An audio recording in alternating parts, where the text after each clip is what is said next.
Scrap करके मिलेगी या कैसे मिलेगी ये भी मुझे पता है बेहतर तरीके से, क्योंकि रोज इसी पर रिसर्च करता हूँ, रोज स्टडी करता हूँ कि कुछ रोज नए नए तरीके ईजाद करने की कोशिश करते हैं। इस पर बहुत सारा काम किया है, तो ओपीएस तो मुझे खुद चाहिए।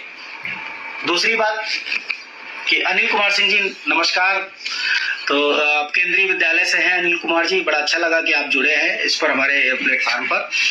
तो अभी हम 6 सितंबर को पे कमीशन पे पहले मैं बात कर लेता हूं कि पे कमीशन, पहले मैं कहूंगा कि पे कमीशन बहुत स्पीड में काम कर रहा है। 140 करोड़ की पॉपुलेशन में 50-60 लाख सेंट्रल गवर्नमेंट एम्प्लॉइज हैं और 60-65 लाख सेंट्रल गवर्नमेंट पेंशनर्स हैं, जिनके मुद्दों को पे कमीशन सुन रहा है, उन पर काम कर रहा है। आप समझिए, लोग कहते हैं कि डिजिटल जमाना है, क्या जरूरत है मीटिंग करने का। बिना मीटिंग किए, ये केवल आपकी समस्याओं के लिए नहीं है, इसमें पेंशनर्स की भी समस्याएं हैं, अलग अलग कैडर की अलग अलग समस्याएं हैं। तो भारत सरकार में लगभग 54-55 मिनिस्ट्रीज हैं।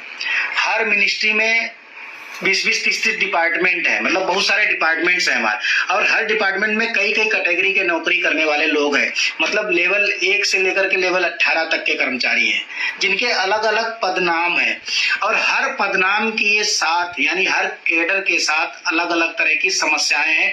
उनको सुनना, उनको शार्ट आउट करना, उनके लिए समाधान निकालना, ये कोई हंसी मजाक नहीं है, बहुत पेचीदा काम है।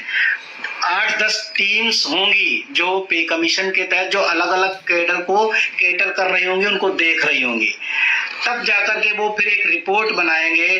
वो रिपोर्ट फिर भारत सरकार के पास जाएगी, वहां एक और कमेटी होगी जो उसको रिव्यू करेगी। रिव्यू करने के बाद फिर वो अपनी उस पर नोटिंग देगी कि इस चीज को हम स्वीकार कर रहे हैं, इस चीज को नहीं कर रहे हैं, इस चीज को दे रहे हैं, इस चीज को नहीं दे रहे हैं। ये एक लंबा लेंदी प्रोसेस है।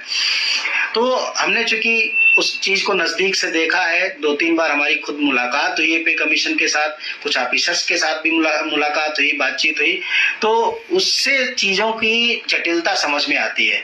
तो लेकिन जिस स्पीड में वो काम कर रहे हैं, उससे ये लगता है कि ज्यादा से ज्यादा सितंबर तक मीटिंग्स का दौर खत्म हो जाएगा। सितंबर के लास्ट यानी अगले महीने के अंत तक मीटिंग्स का दौर खत्म हो जाएगा। फिर अक्टूबर, नवंबर, दिसंबर, जनवरी और फरवरी तक, मतलब 5 महीने हैं। मैं मान के चल रहा हूँ जी, कपिल सिंह जी नमस्कार, कानपुर देहात से। तो मैं मान के चल रहा हूँ कि इन 5 महीनों में पे कमीशन की रिपोर्ट तैयार हो जाएगी और भारत सरकार के पास सबमिट हो जानी चाहिए। फिर अगर फरवरी तक ऐसा हो जाता है तो मार्च, अप्रैल को मैं बोल ही रहा हूँ कि 2 महीने के बाद, 1-1.5 महीने में भारत सरकार उस पर अपनी मंजूरी दे सकती है। तो मैं बड़ा होपफुल हूँ कि अप्रैल 2027 से पे कमीशन के लाभ एम्प्लॉइज और पेंशनर्स को मिलना शुरू हो जाएंगे। 1-आध महीना इधर उधर हो सकता है, और ये बात मैं शुरू से कह रहा हूँ, और मैं इस बात को बार बार कह रहा हूँ कि पे कमीशन में जो काम करने वाले लोग हैं वो सब सारे सरकारी कर्मचारी, सरकारी ऑफिसर हैं। वो खुद चाहते हैं पे कमीशन जल्दी से जल्दी लागू हो। ऐसा नहीं है कि केवल आप ही चाहते हैं, वो भी यही चाहते होंगे, तो वो भी जल्दी से जल्दी काम ही करेंगे। उन्हें सपोर्ट की जरूरत है, इस मामले में विरोध की जरूरत नहीं है। पे कमीशन को अच्छे से समझाने की जरूरत है, पॉइंट्स रखने की जरूरत है। हम कर रहे हैं, हमारे संगठन ने अपील भी की थी पूरे देश से, और बहुत सारे लोगों ने अपने अपने मेमोरेंडम भी भेजे हैं। इसके लिए भी मैं सभी का धन्यवाद भी देता हूं। तो ये एक लेंदी प्रोसेस है, चल रहा है। हमें भरोसा है कि पे कमीशन इसको समय से निपटा लेगा। पिछला पे कमीशन 1.5 साल लेट था, लगभग 1.5 साल के अंतराल के बाद ये भी हमें मिलेगा, उसी हिसाब से लग रहा है। स्पीड वही नजर आ रही है। अब मैं बात करता हूं कि हमारी अगली रणनीति क्या है, उस पर बात कर रहा हूं। हम 6 सितंबर को, पहले हमने अगस्त में एक बड़ा प्लान किया था कि हम अगस्त महीने में यहाँ पर 14-15 अगस्त के आसपास हम एक बहुत बड़ा रैली करेंगे। लेकिन चूंकि पे कमीशन के काम में हम खुद ही उलझे हैं, तमाम सारे मतलब जो है मेमोरेंडम को बनाना, फिर टीचिंग कम्युनिटी के लिए अलग से बनाना, ये सारी चीजों में हम खुद ही उलझे थे। तो अब हम उससे फ्री हो गए, फारिग हो गए। हमने पे कमीशन पर जितना काम करना था कर लिया है, जितने मेमोरेंडम देने थे दे दिए हैं। घनश्याम जी नमस्कार। और पे कमीशन के साथ मुलाकातें भी हो चुकी हैं, 2 बार मुलाकातें हो गई, और इस बार तो जाते ही पहचान लिया मेंबर सेक्रेटरी साहब ने। उन्होंने बोला आपका तो हो चुका है पहले ही। फिर हमने बताया नहीं, पिछली बार हम पूरे देश के लिए मेमोरेंडम लेकर के आए थे, उस पर डिस्कशन करने के लिए। इस बार हम केवल टीचिंग कम्युनिटी के लिए आए हैं। उन्होंने बोला ठीक है। तो अभी वो सारी चीजें हो चुकी हैं। बड़े भाई शांति शरण मिश्रा जी भी जुड़ गए, नमस्कार आपको। तो वो सारी चीज़ें डिस्कशन होने के बाद अब हम फ्री हुए हैं, तो अब हमारा ये नैतिक कर्तव्य भी बनता है कि पुरानी पेंशन बहाली, सीटेट की अनिवार्यता की 2000 जो RTE 2009 एक्ट से पहले जो लोग सर्विस में थे उनके लिए सीटेट की अनिवार्यता की समाप्ति, और जो ज्वलंत मुद्दे हैं 8वें पे कमीशन के माध्यम से जिनको सुलझाया जा सकता है, जो सरकार की नज़र में डाले जा सकते हैं, इन सभी चीज़ों को लेकर के हम पूरा राष्ट्र स्तरीय एक देश भर के नेताओं को आमंत्रित कर रहे हैं 6 सितंबर को दिल्ली में। ये कनॉट प्लेस के पास पंचकुइया रोड है, वहां पर उत्तरी रेलवे मजदूर यूनियन का कार्यालय है, बड़ा सा प्रांगण है, हम उसमें इस बैठक को कर रहे हैं। अभी तक हमने टारगेट किया है कि देश भर से करीब 250 कर्मचारी नेताओं को हम उसमें बुला रहे हैं, आमंत्रित कर रहे हैं, और इस वीडियो के माध्यम से भी हम सभी देश के कर्मचारी नेताओं से अपील करते हैं कि 6 सितंबर को आप दिल्ली में आइए, हम आपको सादर आमंत्रित कर रहे हैं, और उसमें हम एक साझा रणनीति बना करके कि कैसे कर्मचारियों को मुद्दों को हम शार्ट आउट करा सके, रिजोल्यूशन उनका करा सके, उस पर हम लोग एक साझी रणनीति तैयार करें, और वहां से हम बिगुल फूकें कि अब अगर सरकार को हम एक अल्टीमेटम दे, एक टाइम दे सरकार को कि इतने दिन के अंदर इस समस्या का समाधान सरकार करे, हमें टेबल टॉक के लिए बुलाए, और नहीं तो फिर हम इस तारीख को फिर हम कुछ बड़ा करेंगे, हम जंतर मंतर पर करेंगे, संसद मार्च करेंगे, रामलीला में करेंगे, जो भी करना है सारे लोगों मिलजुल करके करेंगे। हम ये भी नहीं कह रहे कि वो all India NPS employees federation के बैनर तले करेंगे ना, ये भी नहीं करें। आपको हिंदुस्तान की जो सबसे बड़ी लड़ाई थी आजादी की लड़ाई, तब जब भारत छोड़ो आंदोलन शुरू किया गया था 1942 में, उस भारत छोड़ो आंदोलन का कोई नेता नहीं था, नेतृत्व विहीन आंदोलन था। इतिहास में तो हमने यही पढ़ा, पूरी तरीके से नेतृत्व विहीन आंदोलन था, और उसके 5 साल के अंदर अंदर हमको आजादी मिल गई। तो कोई ये बहुत बड़ी बात नहीं है कि हर आंदोलन के लिए जरूरी नहीं कि नेतृत्व ही हो। हम ये कह रहे हैं कि अपना बैनर साइड में रख दो, अपना झंडा किनारे रख दो, या फिर सब लोग अपने अपने झंडे लेकर के आओ, लेकिन एक डेट पर आओ।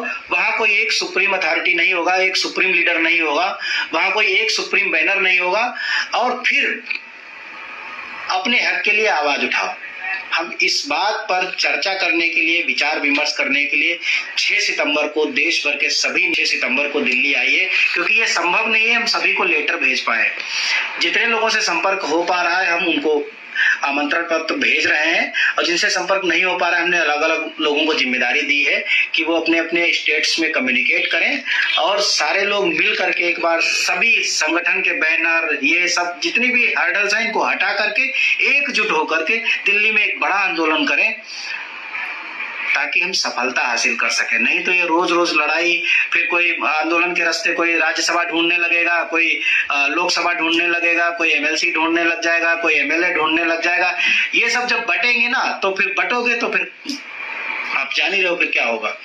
तो सीधी सी बात है कि आकर के सब लोग मिल करके करते हैं। 6 सितंबर अभी दूर है, 1 महीना है पूरा।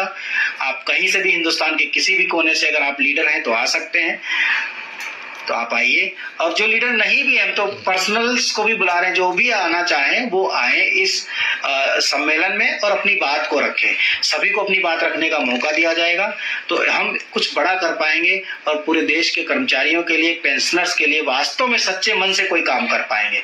नहीं तो पिछले 10-12 साल हो चुके इस लड़ाई को लड़ते लड़ते, और NPS से हम पहुंचे तो UPS पे पहुंचे, और UPS भी मेरे ख्याल से अगस्त सितंबर के महीने में ही 2023 में कमेटी बनी थी 6 अप्रैल को, और 1.5 साल की स्टडी के बाद कमेटी ने अपनी रिपोर्ट दे दी थी नवंबर 2025 में, मेरे ख्याल से नवंबर 2024 में, और 1 अप्रैल 2025 से UPS लागू कर दी गई थी। तब से आप देख रहे हैं कि 1 अप्रैल 2025 से 1 अप्रैल 2026 निकल चुका है, और पूरा 26 निकलने की कगार पर है। तो ऐसे ही धीरे धीरे चीजें होती रहेंगी। फिर आप कहोगे कि सारे नेता खराब हैं और ये बस अपने उल्लू साधने के लिए लगे हुए हैं। एक बात हम और आपको बताना चाहते हैं, हम किसी यूनियन के नेता नहीं है। बहुत सारे लोग मेरी वाल पे लिखते हैं किसने इनको कर्मचारी नेता बना दिया, तो दादा सुन लो, किसी ने बनाया नहीं है। जब लोगों ने हमारे मुद्दों पर, क्योंकि हम तो एक सिंपल से कर्मचारी थे, सिंपल से कर्मचारी। और हम रोज रोज अपने अपने डिपार्टमेंट की एसोसिएशन के लीडर से कहते थे कि हमारा मुद्दा, पुरानी पेंशन का मुद्दा बहुत बड़ा मुद्दा है, आप इसके लिए आवाज उठाइए डिपार्टमेंट में। और हमें कई कई साल बीत गए ये कहते हुए, जब लोग नहीं खड़े हुए तो हमने अपनी लड़ाई लड़ना खुद शुरू किया, लड़ते गए, चलते गए। फिर धीरे धीरे हमने संगठन बनाया, खुद बनाया। तो किसी ने बनाया नहीं है।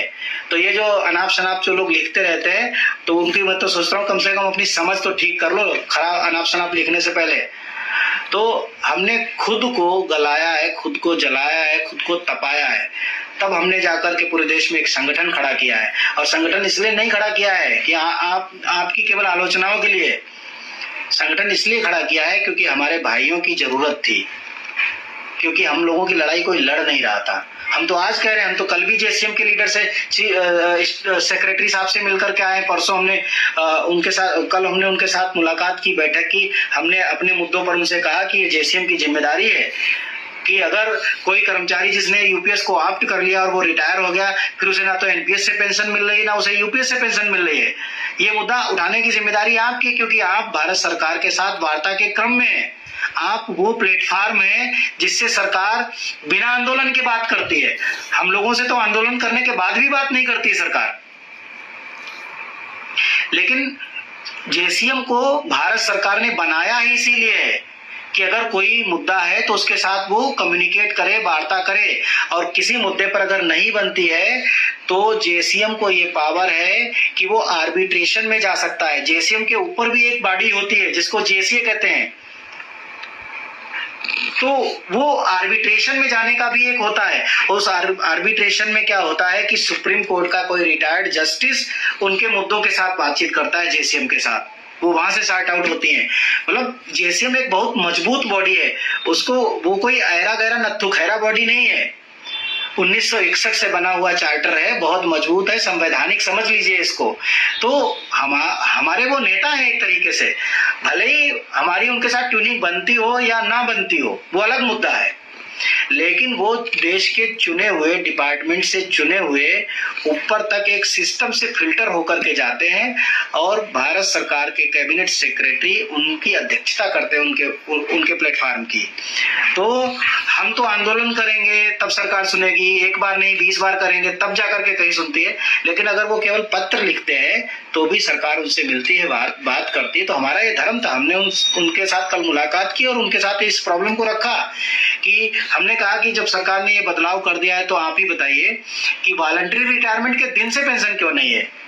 क्या कोई आदमी 15 साल तक बिना पैसे के कैसे सरवाइव करेगा? जिंदा भी रहेगा कि नहीं रहेगा? तो आदरणीय मिश्रा जी ने खुद कहा कि पटेल जी ये समस्या कुछ सालों के अंदर सॉर्ट आउट हो जाएगी। हमने कहा तब तक तो कितने लोग मर जाएंगे, तब तक तो भरोसा नहीं, पता नहीं कितने लोग मर जाएंगे। कुछ साल में सॉर्ट आउट हो ना हो, उससे पहले सॉर्ट आउट हो, हम इसलिए आए हैं। हम चाहते हैं कि इस बात को आप रखें, और अगर आप ना खुद रखें तो आप हमें ले चलें। हम कहेंगे क्योंकि ये प्रॉब्लम हमारी है, शायद ये प्रॉब्लम आपकी नहीं है, तो वो तकलीफ आपसे उन तक पहुंचती नहीं है, तो हम रखते हैं जाकर के बात। भाई हम तो आपको मान ही रहे कि आप हमारे जेसीएम के नेता हैं, तो आप हमारे भी नेता हैं। मानने या ना मानने का तो कोई मतलब ही नहीं, माने या ना माने नेता तो आप हैं ही है। हम चाहे माने प्रधानमंत्री जी को अपना प्रधानमंत्री या ना माने, प्रधानमंत्री जी तो हमारे हैं ही हैं।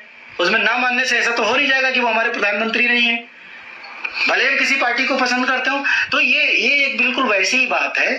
तो हमने ये बात वहां पर रखी है और उन्होंने हमें भरोसा दिया है कि बहुत जल्दी वो इस मुद्दे पर कि वॉलंटरी रिटायरमेंट के दिन से पहले पेंशन की शुरुआत हो, उस मुद्दे पर हम बातचीत करेंगे और फाइनेंस सेक्रेटरी के साथ करेंगे या फिर जो पेंशन सेक्रेटरी उनके साथ बातचीत करेंगे। अब देखते हैं कि वो कितनी जल्दी करते हैं, वो जल्दी करते हैं या हम दबाव बना करके हम जल्दी करते हैं। लेकिन बात करना जरूरी है, वो चाहे आंदोलन के माध्यम से हो बात और चाहे लेटर के माध्यम से हो, लेकिन बात होनी जरूरी है, इस समस्या का समाधान होना जरूरी है।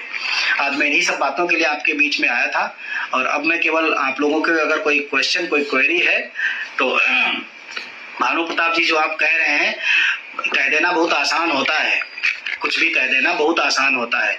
समझना जितनी आपकी उम्र होगी उससे ज्यादा उन लोगों का तजुर्बा होगा। हम भी पहले ऐसे ही सोचते थे कि ये कुछ नहीं करते, लेकिन जब नज़दीक में आए, जब जेसीएम के साथ एक दो मीटिंग की, तब पता चला नहीं, मेहनत करते हैं लोग।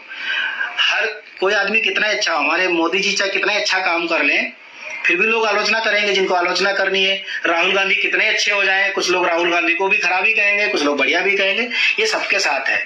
तो हम इसमें खैर पढ़ते ही नहीं, हम तो इसमें जाते ही नहीं, हमारा काम है एम्प्लॉयज वेलफेयर में काम करना। कोई, हाँ सर मेरा भी जवाब दीजिए, क्वेश्चन क्या है आपका, क्वेश्चन बता दीजिए भैया। कितना फिटमेंट, संदीप यादव जी पूछ रहे कितना फिटमेंट फैक्टर रहेगा। मैंने पहले कहा मैं ज्योतिषी नहीं हूँ, लेकिन हाँ एक चीज मैं आपको बता दूं, जैसे मुझे लोग लिख करके भेजते हैं, सचिवालय के लोग भी बोलते हैं मुझे व्हाट्सएप करते हैं, कई लोग ऐसे बोलते हैं कि 1.86 या 1.9 से ऊपर फिटमेंट फैक्टर नहीं जाएगा, ऐसा लोग बोलते हैं मुझसे। मैं उन्हें बोलता हूं कि 2.1 से नीचे नहीं रह सकता, रह ही नहीं सकता। उसकी मैं वजह बता देता हूं आपको, ऐसे समझिए कि जब तक पे कमीशन लागू होगा तब तक, यानी 2026 का इंक्रीमेंट, 2027 का इंक्रीमेंट कम से कम, और हो सकता है 2028 का या 2027 का जो जुलाई वाला लोगों का इंक्रीमेंट है वो, क्योंकि इंक्रीमेंट 2 बार मिलता है, मतलब अलग अलग डेट के हिसाब से लोग या तो जनवरी में लेते हैं या फिर जुलाई में लेते हैं, जिसकी जैसी सहूलियत है। तो उस समय तक कम से कम 2 इंक्रीमेंट लग चुके होंगे, और डियरनेस अलाउंस तकरीबन 65% से ऊपर होगा। तो आप ऐसे समझ लीजिए कि 65% डियरनेस अलाउंस होने का मतलब है कि 1.65, और 2 इंक्रीमेंट का मतलब है कम से कम 7%। तो अगर आप उसको भी देखोगे तो 65 में और 7 जोड़ दीजिए तो करीब 72 के आसपास बनता है, यानी 1.72 बनता है। तो सरकार कितना भी कम दे, 0.2 तो देगी ना, 0.25 तो देगी, इससे कम क्या देगी। यूपी में चुनाव है अभी, तो वो कितना भी कम दे तो 2.1 तो वैसे ही जाता है। तो ये मतलब मिनिमम जो लोग बोलते हैं 1.86, 1.9, मैं उस बात को नहीं मानता। और दूसरी बात, जब आप मिनिमम जो हमारी जो फैमिली यूनिट है उनको अगर 3 से बढ़ा करके 5 करते हैं तो सीधे सीधे जो 18,000 की सैलरी थी, यानी 7वें पे कमीशन में, वो 18,000 की ना रह करके 30,000 बन जाती है। तो आप ऐसे देख लीजिए कि 30,000 कितना प्रतिशत बढ़ गया 18,000 से, तो उससे भी आपको लगेगा कि 2.1 के आसपास पहुंच जाती है। तो 2.1, और मैं ये भी आपको बता दूं कि अगर 2.1 मिलता है मिनिमम से मिनिमम, तो भी वो 2.57 पिछली बार वाले के 2.57 से ज्यादा अच्छा होगा। ये बात मैं कह रहा हूं। हमारी डिमांड 3.83 की है। फिर मैं बस कहूंगा कि मेरे मुंह से ना तो मैं इतना ज्यादा बोल भी नहीं पाता हूं, और खाली चिल्लाने से तो क्या ही होता है, कितना मिलेगा कितना नहीं मिलेगा जो भी हो। लेकिन मैं ये कहूंगा कि अगर 2.64 मिलता है तो एक वैलिड और रीजनेबल फिटमेंट फैक्टर हो सकता है, सबके लिए बहुत अच्छा हो सकता है। कोई भी सरकार, मुझे नहीं लगता कि जिसने क्या नाम है, जेसीएम ने पिछली बार भी 3 पॉइंट समथिंग ही मांगा था, पिछली बार भी, खैर उसमें नहीं जाऊंगा। लेकिन मैं ये कहूंगा कि अगर मिनिमम से मिनिमम 2.1 भी रहा तो भी कम से कम आपको 45% से ज्यादा का ग्रोथ मिलेगा, ये बात मैं कह रहा हूं। ये तो तय है, इतना तो तय है। इसके ऊपर जितना कर्मचारी संगठन, क्योंकि कम से कम 50 मीटिंग्स कर रहे हैं वो लोग, और एक दिन में कम से कम 20 संगठनों से मिलते हैं, तो आप मल्टीप्लाई कर लीजिए 50 दिन गुणा 20, यानी लगभग 1000 संगठनों के साथ पे कमीशन मिल रहा है। 1000 संगठन सब अलग अलग फिटमेंट फैक्टर ऑलमोस्ट दे रहे होंगे। तो आप समझ लीजिए कि 1000 फिटमेंट फैक्टर उनके पास होंगे। हो सकता है 100-200 लोगों के 3.83 हो, किसी का 4.25 होगा, किसी का कुछ कम होगा, किसी का और ज्यादा होगा, लेकिन 1000 लोगों से फिटमेंट फैक्टर वो लोग सुनेंगे। फिर वो फिटमेंट फैक्टर वो अपना ही बनाएंगे, वो ना हमारा होगा ना किसी और का होगा। लेकिन हाँ, जो जस्टिफाइड जो डिमांड्स होंगी उनको ध्यान में रखा जाएगा। तो हम 5 फैमिली यूनिट्स पर फोकस है कि जो भी सैलरी स्ट्रक्चर बने 5 फैमिली यूनिट्स को ध्यान में रख करके बने। जी, आपके हिसाब से संदीप जी तो मैं बता दिया, और किसी साथी का कोई सवाल हो तो मैं ले लेता हूँ। लगभग कितना सैलरी, मैंने बताया कि भैया 45% तो मिनिमम बढ़ेगी, मैं मान के चलता हूँ। ग्रॉस पे बता रहा हूँ, बेसिक पे नहीं, टोटल ग्रॉस पे। दिल्ली के कर्मचारी को मैं फिर से कहूंगा कि आपके पुराने आंकड़े क्या थे, 2.64 था भानुपत्रे जी, हमने जो फिट लिखा था 2.6 को, लेकिन कभी दिया ही नहीं सरकार को, क्योंकि सरकार को जब जेसीएम ने पहले दे दिया 3.83 तो मैंने 3.83 का दे दिया, फिर मेरा मतलब ही नहीं ना 2.1 का ना 2.64 का। सर नर्सिंग कैडर के लिए देखिए, नर्सिंग कैडर के लिए जो trend nurses association of India है उसकी मुलाकात होगी कभी, नर्सेज के मुद्दे वो रखेंगे, स्पेशली उनसे बातचीत चल रही है हमारी। नर्सेज के जो उनका मेमोरेंडम बनना था उसमें मैं गया था, उसमें उनको सपोर्ट भी किया था। अगर आप लोग 4-5 महीने पहले जाएंगे, 3 महीने पहले, तो देख सकते हैं मैं TNI के दफ्तर गया था, उनको सपोर्ट भी किया मेमोरेंडम बनाने में, उनके मुद्दों को उसमें रखा हुआ है।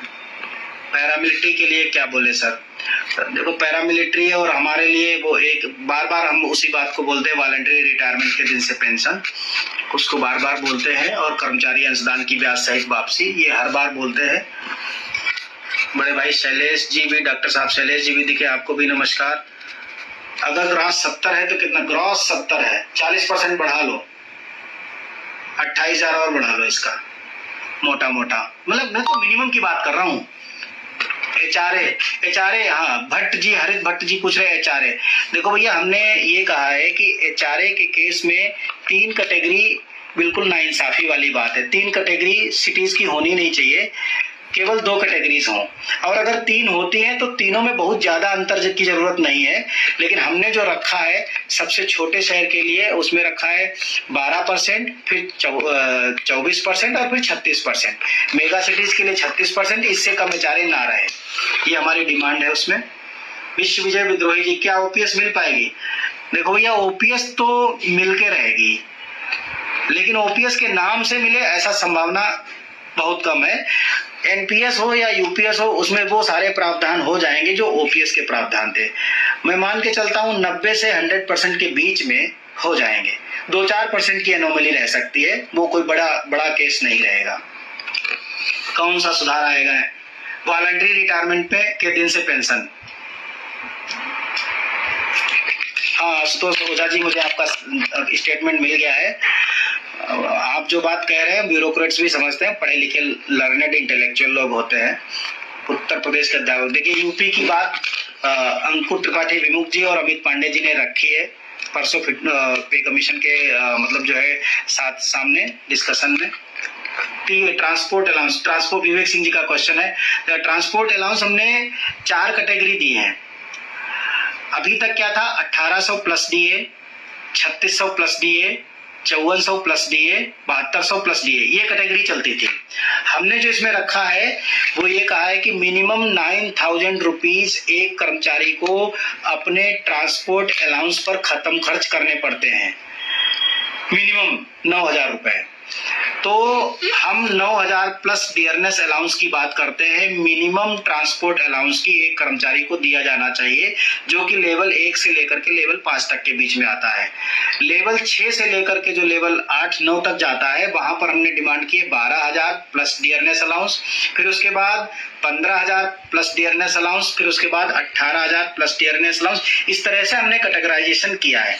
यानी मिनिमम जो ट्रांसपोर्ट अलाउंस है, जो सबसे कम लेवल के कर्मचारी हैं, उनके लिए 9,000 प्लस DA, जितना DA मतलब TA पर DA भी मिलने के लिए ये हमने प्रस्ताव रखा है जी।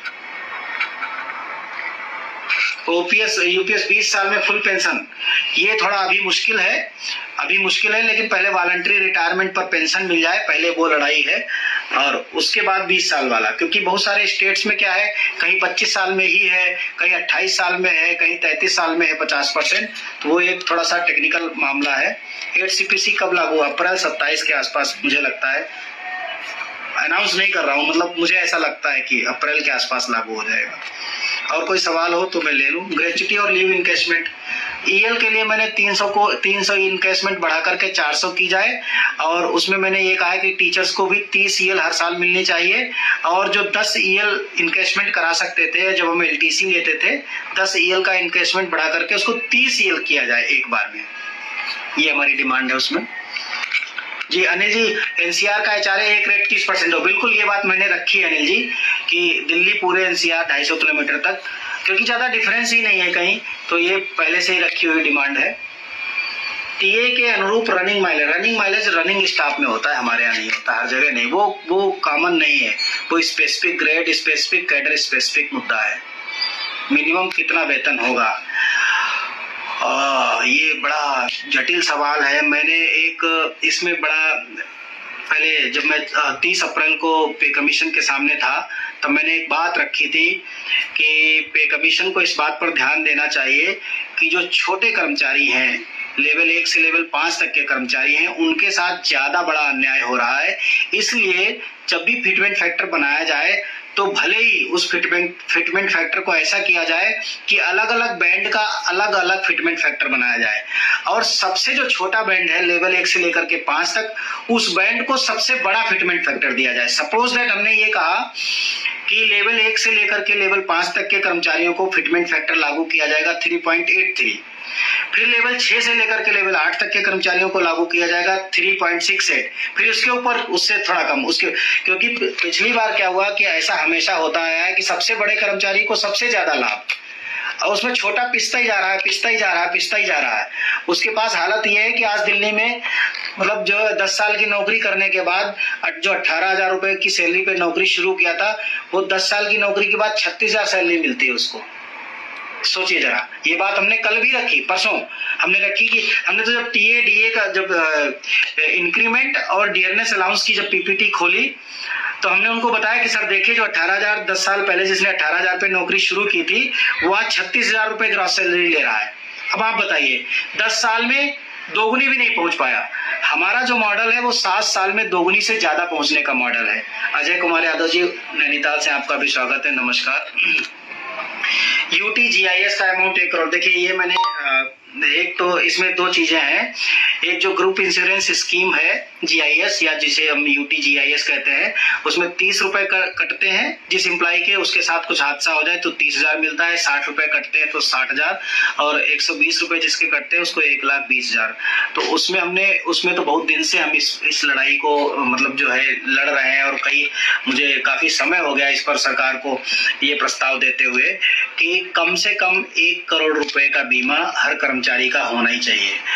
1 करोड़, 1.5 करोड़, 2 करोड़, 2.5 करोड़, इस तरीके से हमने क्लास बनाए हैं। और उसमें ये कहा है कि आप चाहो तो 30 रुपए को बढ़ा के 300 कर दो, 60 रुपए को बढ़ा के 600 कर दो, 120 रुपए को बढ़ा करके 1,200 रुपए कर दो, और उसी के प्रोपोर्शन में सरकार भी उतना ही कंट्रीब्यूट करे। क्योंकि आप कह रहे हो ना कि कंट्रीब्यूटरी स्कीम है, तो अगर 300 रुपए हमारा कर्मचारी डालता है तो 300 रुपए आप भी डालो, तो वो 600 रुपए इकट्ठा होगा, 600 वाले के साथ 1,200 रुपए इकट्ठा होगा, और उन सबको 1 करोड़, 1.5 करोड़, 2 करोड़, 2.5 करोड़ इस तरह से बीमा उसको दिया जाना चाहिए।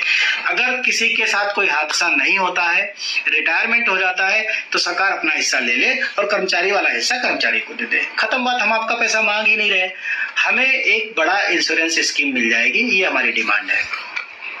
और उसमें जो एक बैंकिंग सुविधा है, बहुत सारे लोगों को शायद जानकारी नहीं है, तो मैं बता दूं कि अगर आपका खाता किसी भी नेशनल जो पब्लिक सेक्टर बैंकिंग है उसमें खुला है, जैसे जो हमारी नेशनलाइज्ड बैंक्स हैं उनमें अगर खुला है, तो आप वहां जाकर के जो एक स्कीम है जिसे कंपोजिट सैलरी अकाउंट पैकेज कहते हैं, उस कंपोजिट सैलरी अकाउंट पैकेज में हर कर्मचारी के लिए ये सुविधा है कि 1.5 से 2 करोड़ का बीमा है, सारे ट्रांजैक्शंस फ्री हैं, और पूरा उसका जो डिजिटल है, जो ऑनलाइन जो प्रोसेसिंग है वो सब फ्री है, और भी तमाम तरह के उस पर बेनिफिट्स हैं, तो वो आप ऑटोमेटिक ले सकते हैं। और हाँ, इसके लिए किसी को पैसा वैसा देने की जरूरत नहीं है। यूपी में तो खैर अपना जैसा चला रहे हैं लोग चला रहे हैं, लेकिन मैं आपको बता दूं कहीं भी 100 रुपए भी देने की जरूरत नहीं है।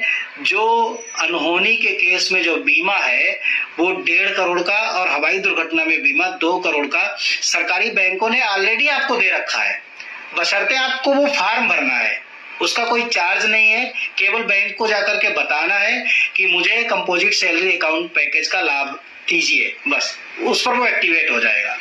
आपको कोई इसके लिए कोई मतलब जो नेटवर्किंग वाला प्लान नहीं करना है कि हर महीने 100 रुपए जमा करेंगे, कोई मर जाएगा तो उसको 10 लाख देंगे, 20 लाख देंगे, ये सब फ्रॉड केस है, इनसे बचिए।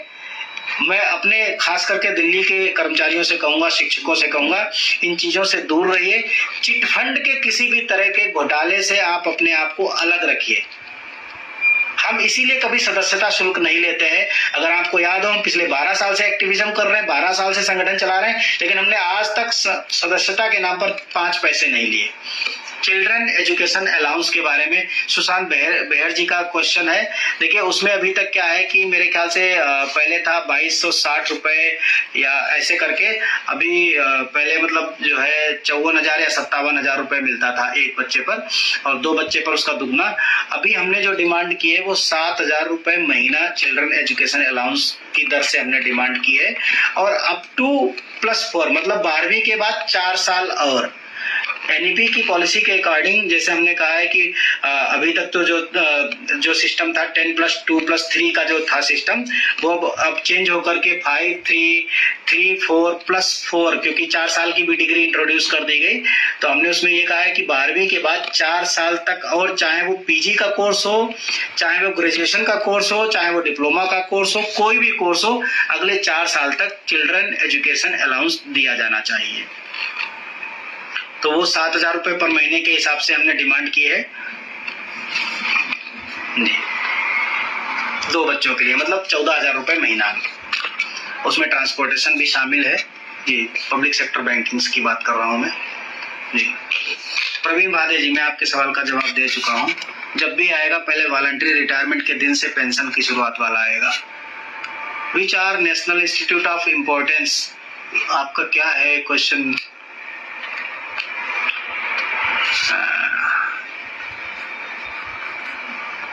चलिए मेरी तरफ से इतने था। अगर कोई क्वेश्चन हो सर, सेंट्रल गवर्नमेंट वाला प्लान स्टेट गवर्नमेंट को नहीं दे रहे बैंक्स।